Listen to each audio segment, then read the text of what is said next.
A epígrafe já diz assim, a epígrafe é esse nomezinho preto que dá o tema ao assunto que nós vamos entrar, né? Olha lá, ó. Deus aparece a quem? Deus aparece à igreja. Deus se manifesta no Brasil. É isso? Deus dá um conselho para a igreja. Não, olha lá. Deus aparece a Salomão. Assim como a oração do Pai Nosso foi Jesus ensinando aos discípulos, os apóstolos, assim como o Salmo 23 foi Davi fazendo uma confissão no tempo dele a Deus, assim é a 2 Crônica 7,14. Deus aparece a Salomão. Aí vai. Versículo 11 diz assim, ó. Assim Salomão acabou a casa do Senhor e a casa do rei. Tudo quanto Salomão intentou fazer na casa do Senhor e na sua casa, ele efetuou. Ele construiu a casa dele e uma casa, um memorial para Deus. Versículo 12. E o Senhor apareceu de noite a quem? Ao pastor, ao padre, ao líder. O Senhor apareceu de noite ao profeta. Não, irmão. O Senhor, versículo 12, 2 Crônica 7,12. E o Senhor apareceu à noite a Salomão e disse a quem? Disse a Salomão. Ouvi a tua oração e escolhi para mim este lugar para a casa de sacrifício. Deus escolheu aquele lugar para a casa de sacrifício. Na lei não tinha sacrifício? Lembra do tabernáculo ambulante, o tabernáculo de Moisés, que tinha lá o lugar do sacrifício, o altar, as mesas. Aí Salomão construiu aquele templo. Aí Deus deixou de exigir os sacrifícios lá no tabernáculo que Moisés tinha feito. E o tabernáculo agora já não tinha mais valor e foi substituído pelo templo de Salomão. Agora é no templo o lugar do sacrifício. Não está dizendo que Deus morava ali. Era no templo o lugar que Deus se manifestava, o lugar do sacrifício. Assim como era lá no tabernáculo, quando tinha a Arca da Aliança lá, o lugar do sacrifício, o lugar do fogo, o lugar do altar, etc, etc. Então, todos aqueles elementos, Arca da Aliança, altar do sacrifício, as mesas do pão, as bacias das lavagens, todos aqueles elementos que havia lá no tabernáculo ambulante que Moisés levantou, agora passou para um lugar fixo, o templo de Salomão. E aí Salomão terminou aquela obra, fez uma oração, e aí dentro daquela oração Deus disse, eu escolhi para mim, eu ouvi tua oração, e escolhi para mim essa casa como lugar de sacrifício. Aí no versículo 13 Deus continua dizendo, se eu fechar os céus e não houver chuva, ou se ordenar os gafanhotos que consumam a terra, ou se enviar a peste entre o meu povo, falando dos judeus. Aí começa o versículo 14, que é a reza dos evangélicos. Se o meu povo, que se chama pelo meu nome, se humilhar e orar, e buscar a minha face, e se converter dos seus maus caminhos, então eu ouvirei dos céus, não é do templo, e perdoarei os seus pecados e sararei a vossa terra. Versículo 15. Agora estarão abertos os meus olhos e atentos os meus ouvidos à oração deste lugar. Que lugar? A igreja evangélica. A casa pastoral. O congresso de avivamento. Deus está ouvindo a oração nesse lugar. Porque em 2 Crônica 7,14. Não. Deus estava falando para o seu povo, para os judeus, respondendo uma oração de Salomão, dizendo que se ele mandasse gafanhoto para destruir as plantações, se ele fechasse os céus para não deixar chuva cair sobre a terra, e o povo se arrependesse, orasse, clamasse naquele lugar, e se arrependesse dos seus maus caminhos, ele iria ouvir a oração daquele povo, do povo dele, dos judeus, naquele lugar. Mas é claro, o religioso misturou tudo, pegou até o gafanhoto que Deus mandava para destruir a plantação e transformou em demônio para o devorador de dízimo. Porque ele disse que se você roubar Deus no dízimo, Deus envia esses gafanhotos, esses demônios aí, né? Que a religião prega. Que era gafanhoto para comer a plantação de Israel. Viu, meus amados? Viu como é feito a reza evangélica? Leitura fora do contexto, fora do entendimento.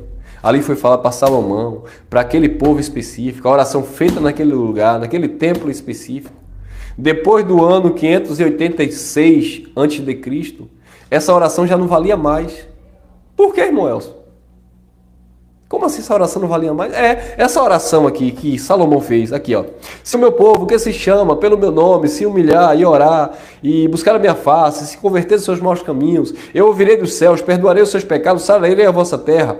Versículo 15, agora estarão abertos os meus olhos e os meus ouvidos à oração feita neste lugar. Que este lugar? O templo que Salomão edificou.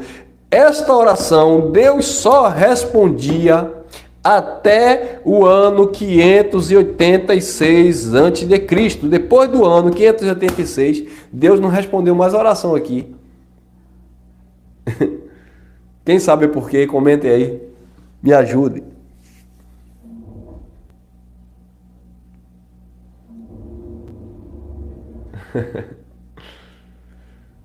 Por que é que essa oração só foi ouvida até o ano 586? Antes de Cristo, tá? Por quê? Porque em 586, Nabucodonosor invadiu o templo, Jerusalém, levou cativo para a Babilônia e destruiu o templo. Então, em 586, o templo veio abaixo. Então, como é que Deus ia responder a oração naquele lugar se o templo caiu em 586? E aí, diga-se de passagem, foi o próprio Deus que levantou Salomão para destruir aquele templo. Porque o povo nunca ia se converter. O povo nunca se arrependia. Ele, ao condicional, se o meu povo, que se chama pelo meu nome, se humilhar e orar e se converter aos meus caminhos. Como o povo orava naquele lugar, mas era tudo hipócrita, não se convertia, não deixava os maus caminhos, aí Deus vai, levanta Nabucodonosor para destruir o templo. Para que eu quero uma casa se o povo não me obedece nessa casa? Para que eu quero um lugar de sacrifício se o povo sacrifica, mas não obedece? Para que era que Deus queria um templo luxuoso, onde tinha a Arca da Aliança, onde tinha lugar de lavagem de mão, lugar de oblação, lugar de sacrifício, cerimonialismo, sabe?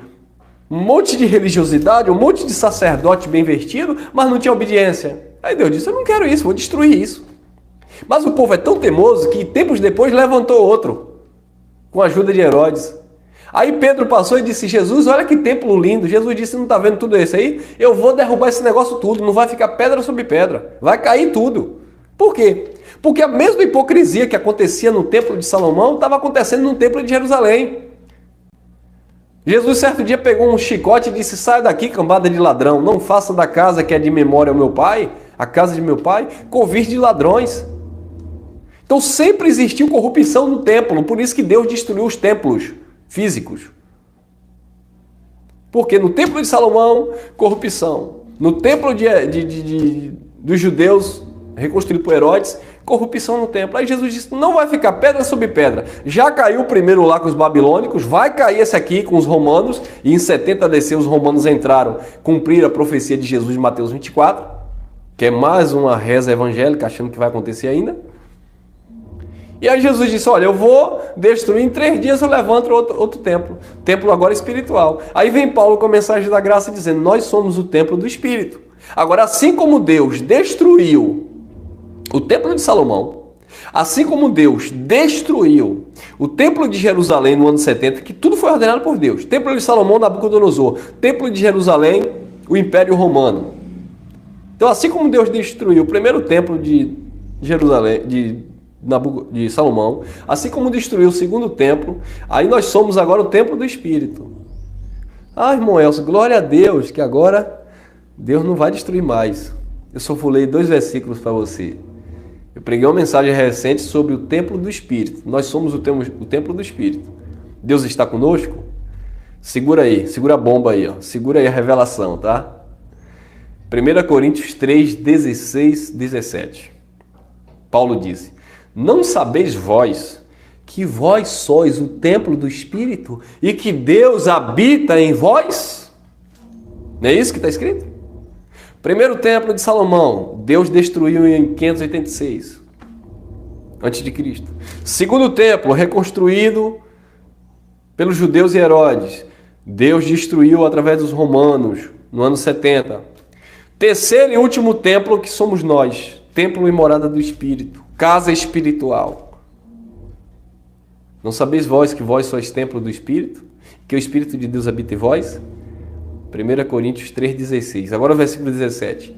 Se vocês destruírem o santuário de Deus, que sois vós, Deus os destruirá.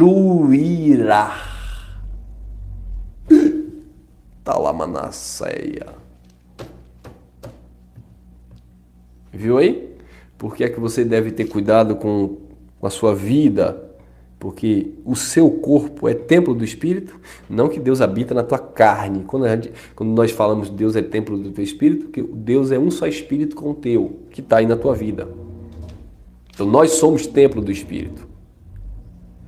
Então, amados, quando nós obedecemos o Evangelho da graça, esse templo permanece de pé. Quando nós desobedecemos o Evangelho da graça, esse templo cai. Assim como caiu o templo de Salomão, assim como caiu o templo de Jerusalém no ano 70, assim cai os templos espirituais quando você não guarda a mensagem da graça de Deus. Que é isso, irmãos? Isso é heresia? Heresia? Só ler. 1 Coríntios, capítulo 10, versículo 12. Olhai para que não caiai. 1 Coríntios, capítulo 10, versículo 12. Aquele que pensa que está de pé, olhe, vigia para que não caia. Porque, versículo 13, porque não veio tentação sobre vós, senão humana. Mas com a tentação, antes de você cair, antes desse templo cair, antes desse templo do Espírito cair, com a tentação vem o escape, para que possa suportar. Agora, quer ver para eu finalizar aqui? Existem muitos templos de Deus, que somos nós, não igrejas evangélicas. Existem muitos templos de Deus, muitos filhos de Deus, que Deus habita, que diz assim, eu sou morada do Espírito de Deus. Existem muitos templos de Deus caídos. Sabe por quê? Porque a corrupção entrou nesse templo. Assim como entrou no templo de Salomão e assim como entrou no templo de Jerusalém, tem muita corrupção entrando no templo do Espírito, que somos nós nos dias de hoje. Onde as obras da carne têm falado mais alto do que a voz do Espírito. Onde a soberba e a prepotência têm falado mais rápido do que a obediência e o temor a Deus, infelizmente. Cuidado com as rezas evangélicas e cuidado com o conceito de templo de Deus. Vamos entender? Amém?